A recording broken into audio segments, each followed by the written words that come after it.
رسول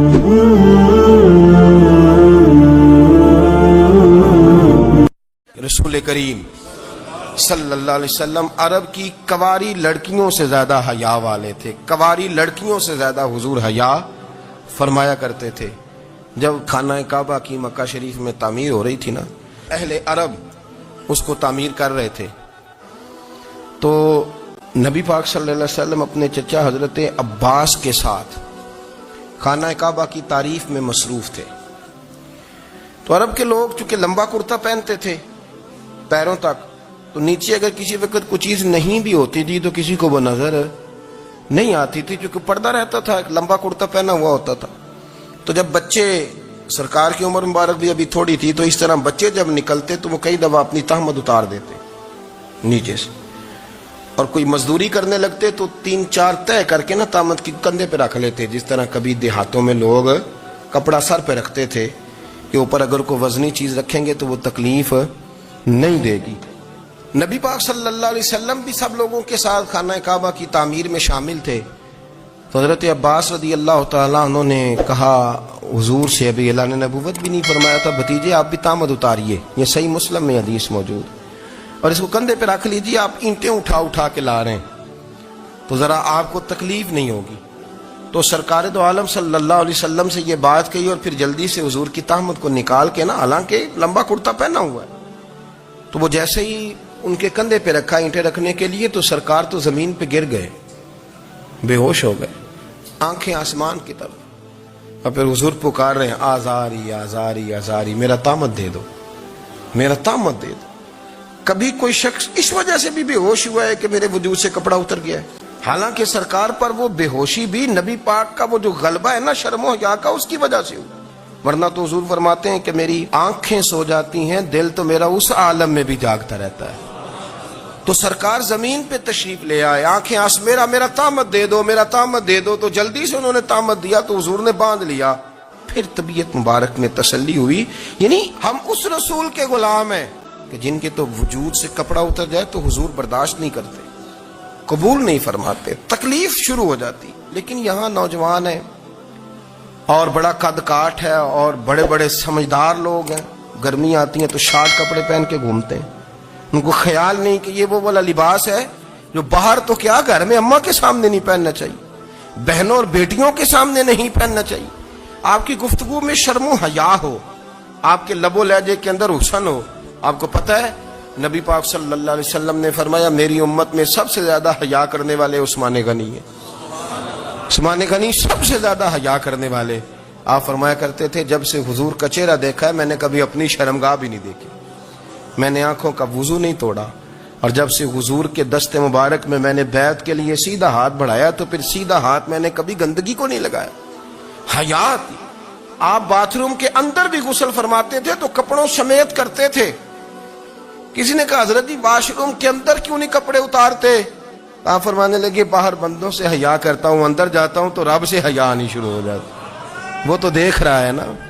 تو میں جو بات آپ کی خدمت میں عرض کرنا چاہتا ہوں اس کو آپ سمجھیے گا میرے عزیز، کہ شرم والا مزاج، گفتگو بھی شرم والی، آنکھیں بھی شرم والی، لباس بھی شرم والا، دوستی یاری بھی شرم والی، بہت ساری ایسی باتیں. دیکھیں نا آپ ذرا، میں نے کہا کہ باتوں کو سن کے گزر نہ جایا کریں، اس کی گہرائی پر غور کریں.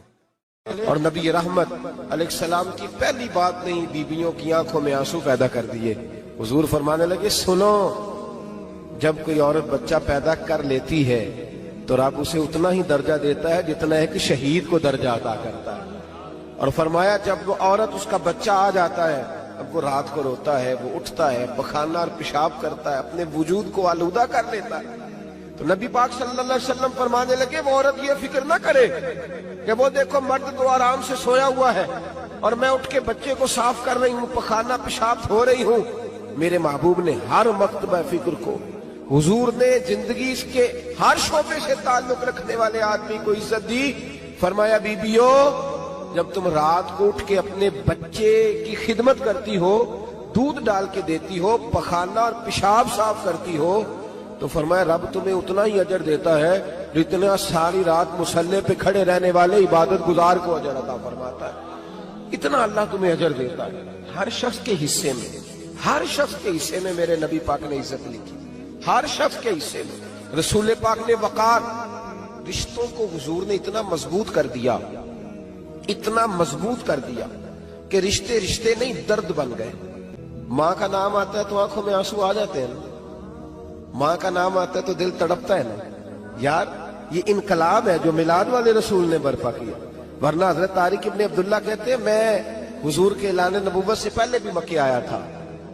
آپ فرماتے میں نے ایک بوڑھی عورت کو، ایک نوجوان کو گلے میں رسی ڈال کے گھسیٹ کے لے جاتے دیکھا، تو میں نے اس سے کہا کہ یہ کیا کر رہے ہو، کون ہے یہ بی بی، کیا مسئلہ ہے؟ تو وہ کہنے لگا جی میری اماں ہے، بوڑھی ہو گئی ہے، کسی کام کی نہیں رہی تو بیچنے جا رہا ہوں، چلو کسی کے برتن جب مانجے گی تو میرے تو پاس کچھ نفع آئے گا نا بیچنے۔ یہ داستانیں نہیں، ابھی بھی جن لوگوں کی طبیعت سخت ہوتی ہے وہ قتل نہیں کر دیتے ماں باپ کو۔ واقعہ سنے نا آپ نے کہ ابا میرے نام زمین نہیں کر رہا تو مار دیا۔ جب کلیجے سخت ہوتے ہیں تو کام ہو جاتا ہے۔ ایک طرف وہ منظر تھا اور ایک طرف یہ منظر ہے کہ حضرت حلیمہ سعدیہ رضی اللہ تعالی عنہ، ان کا نام نہیں ہے حضرت حلیمہ کا مسلم شریف میں، وہ امام زرقانی نے لکھا ہے، ورنہ مسلم میں یہ روایت اپنے اصل انداز میں موجود ہے۔ حضرت ابو ہریرہ رضی اللہ تعالیٰ عنہ فرماتے ہیں کہ جناب حلیمہ بوڑھی عورت، سادی عورت، اگر آپ کبھی معاشرتی لحاظ سے حضرت حلیمہ کا انداز دیکھیں گے نا، توجہ ہے میری بات پر، سمجھ آ رہی ہے آپ حضرات کو؟ جو ہمارا معاشرتی ماحول ہے نا، معاشرتی ماحول، تو حضرت حلیمہ سعدیہ رضی اللہ تعالیٰ عنہ کی حیثیت آج کے معاشرے میں اگر دیکھی جائے تو ایک آیا، بچوں کو پالنے والی آیا نہیں ہوتی، وہ آیا کی اسکول میں ایک آیا ہوتی ہے۔ جب بچہ چھوٹے ہمارے پرائیویٹ سکولز میں بچے جاتے ہیں تو عورت سنبھالتی ہے، دودھ ڈال دیتی ہے، کئی دفعہ فیڈر بھی پلا دیتی ہے، بچہ اگر پخانہ پیشاب کرتا ہے تو خدمت کرتی۔ یہ عورتیں اس زمانے میں چھوٹے بچے لے جاتی، پالا کرتی۔ تو بتانا دائی کی، آیا کی، میں مثال دے رہا ہوں، اور نرس کی کیا حیثیت ہے معاشرے میں۔ اور حضرت حلیمہ سعدیہ جب نبی پاک کو واپس لے کے آئی تھی تو چلو کچھ نہیں، لیکن نہ کچھ معاوضہ بھی انہیں حضرت عبد المطلب نے عطا کیا تھا، جناب آمنہ نے انہیں کچھ، ایک معنی یہ بھی ہو سکتا تھا کہ پیسے دے کے یہ کام کرایا، معنی ہو سکتا تھا۔ آج جو گھر میں اماں برتن دھوتی ہے اس کی کیا حیثیت ہوتی ہے؟ وہ تو بیچاری جن برتنوں کو دھو کے ہمیں دیتی ہے، بعد میں انہی برتنوں میں ہم انہیں کھانا کھانے کی اجازت نہیں دیتے۔ لیکن میرے رسول پاک نے رشتوں کو عزت دے دی، اس طرح کی عزت دی، اس طرح کی عزت دی کہ جناب حلیمہ مسجد نبی کا دروازہ گزری ہی تھی کہ حضرت ابو ہریرہ فرماتے ہیں نبی پاک منبر پر اٹھ کے کھڑے ہو گئے، رسول پاک کھڑے ہوئے، نبی پاک۔ میں کبھی کبھی یہ روایت دیکھتا ہوں تو میرا دل کرتا ہے میں اپنے آپ سے پوچھوں، میرا دل کرتا ہے میں اپنے یاروں دوستوں خطباء سے، واعظین سے، پیروں سے، مشائخ سے پوچھوں کہ تو بھی بتا، جب تو شاگردوں کو پڑھا رہا ہوتا ہے اور تیرے ابا جی آتے ہیں تو کبھی اٹھ کے کھڑا ہوا ہے؟ اپنے جیسے لوگوں سے، اچھے علماء کی بات نہیں کرتا، کبھی سوال کرو۔ یہ بڑا مشکل کام ہوتا ہے، بڑا مشکل کہ عالم دین تقریر کر رہا، والد آ جائے، بندہ اٹھ کے کھڑا ہو۔ لیکن رسول پاک نے عزتیں دی، وقار دیا۔ جناب حلیمہ داخل ہوئی تو حضور منبر پہ کھڑے ہوئے اور اتنی تیزی سے حضور آگے بڑھے، اپنی چادر کو اتارا اور پھر میرے رسول نے زمین پہ بچھایا اور پھر حضرت حلیمہ سعدیہ بیٹھ گئی۔ اور جناب ابو ہریرہ فرماتے جتنی دیر نبی پاک ان کے سامنے بیٹھے رہے اتحیات کی حالت میں بیٹھے رہے۔ حضور نے رشتوں کو وہ وقار دیا، وہ حسن دیا کہ رشتے درد بن گئے ہیں۔ اب ماں کا نام دل میں بعد میں آتا ہے، زبان میں بعد میں آتا ہے، آنسو پہلے آتے ہیں۔ اب ماں کا رشتہ ایک وقار ہے، ایک حسن۔ الحاوی للفتاوی میں امام جلال الدین سیوطی رحمت اللہ لکھا ہے فتح مکہ کے بعد نا کمال ہو گیا، وَرَأَيْتَ النَّاسَ يَدْخُلُونَ فِي دِينِ اللَّهِ أَفْوَاجًا، فوجوں کی فوجیں دین میں آ گئی۔ ایک زمانہ تنہائیوں کا ہوتا ہے، ایک عروج کا ہوتا ہے۔ عروج کے زمانے میں بڑے تعلق، بڑے رش، بڑی باتیں۔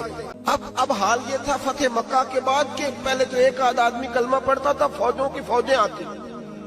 ایک دن نہ نبی پاک نماز پڑھانے آئے مسجد، میرے نبی پاک صلی اللہ علیہ وسلم جب مسجد میں آئے تو مسجد کھچا کھچ بھری ہوئی، گلیاں بھی بھری، 10,000 کے قریب لوگ مدینے میں جمع ہیں حضور کے پیچھے نماز پڑھنے کے لیے۔ پڑھیے صلی اللہ علیہ وسلم۔ نبی پاک صلی اللہ علیہ وسلم تشریف لائے نا، جیسے ہی مسجد میں داخل ہوئے تو 10,000 کا مجمع اٹھ کے کھڑا ہو گیا۔